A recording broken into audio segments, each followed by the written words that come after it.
لکی مرد کے علاقہ ممخیل اور لنڈا متخیل میں کورونا کے مثبت کیس سامنے آنے پر ایک ہفتہ سے متعلقہ علاقوں کو مکمل سیل کر دیا گیا ہے، جس کی وجہ سے علاقہ مکینوں کو شدید مشکلات کا سامنا ہے۔ علاقے میں کھانے پینے کی اشیاء کی قلت پیدا ہو گئی ہے۔ اسی ضرورت کے پیش نظر ضلعی انتظامیہ نے الخدمت فاؤنڈیشن سے ریلیف کی درخواست کی۔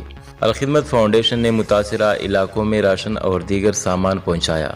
سامان میں آٹا، چینی، گھی، دالیں، چاول، فیس ماسک، دستانے اور سینیٹائزر وغیرہ شامل تھے۔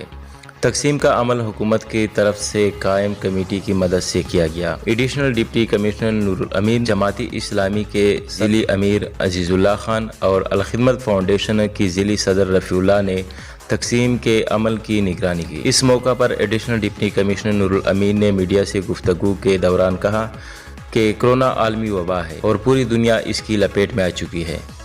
ایسے میں مخیر حضرات اور فلاحی تنظیموں کو آگے آ کر عوام کی خدمت کرنی چاہیے۔ حکومت عوام کے تعاون ہی سے اس وبا کو شکست دے سکتی ہے۔